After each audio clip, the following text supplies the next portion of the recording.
Neil Ratner Rock Doc here with a story. So, yesterday we celebrated what would have been the birthday of Jim Morrison. And today I thought I would tell you the story of the Doors' ill-fated concert the day after Jim's birthday on December 9th, 1967 in New Haven, Connecticut. But a little background first. So, on December 8th, 1967, Morrison turned 24. And by all accounts, it wasn't a great birthday.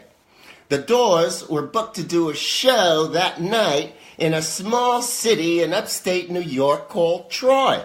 And the day did not start well for Jim. The band was staying in New York City and flew to the gig, but Jim missed the plane and had to take a limo the 150 miles upstate. And it only went downhill from there.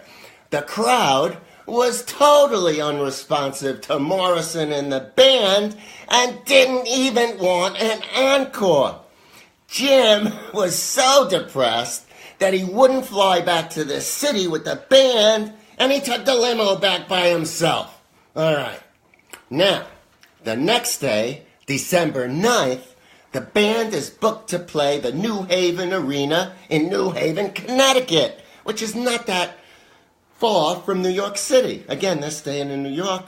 This time, I think they drove to New Haven. Okay, so shortly after the band arrives at the gig, Jim finds this pretty little co-ed from Connecticut State University, and he takes her backstage to talk.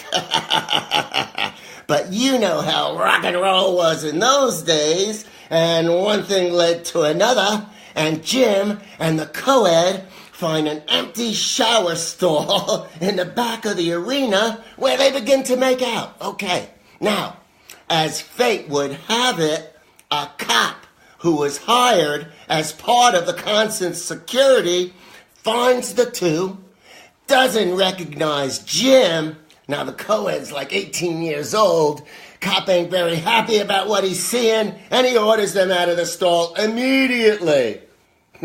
Morrison, not too happy about that. He looks at the cop, he grabs his crotch, and he yells at the cop, "Eat this!" You can imagine. The cop was not too happy. Immediately, he pulls out a can of mace, and he looks Jim in the eye, and he says, "Last chance." And Jim, being Jim, shouts back, "Last chance to eat this," earning himself a full face of mace. Now Jim runs screaming into the dressing room, and after his eyes are flushed out, and by the way, they have to delay the concert a little for this, okay? And he's recovered. The cop apologizes, didn't know it was him, and cooler heads prevail, and it seemed as if all was forgotten. But of course it wasn't. Okay, the Doors finally go on, and the set is doing fine. Everything is cool. And then, during the song Backdoor Man, Jim begins recounting the incident in a profanity-laced tirade. All right, let's listen to a little Doors as I finish the story. Wow!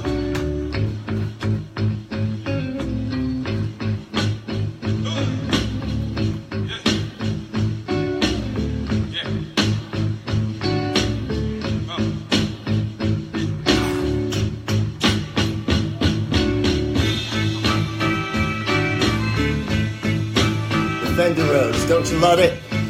Such a big part of rock and roll back in those days. Oh yeah! Okay, so you know how Jim, in the middle of songs, he would start reciting poetry, talk about stuff. Okay, so this profanity-laced tirade is going on, and he's telling the audience. And of course, during the story, he makes sure to call the cop a little blue man in a little blue hat, as well as a little blue pig. He finishes his little speech and then tells the audience, I'm just like you guys, man. He did it to me, they'll do it to you. Well, at that point, the cops had had enough and turned up the house lights with the intent of ending the show.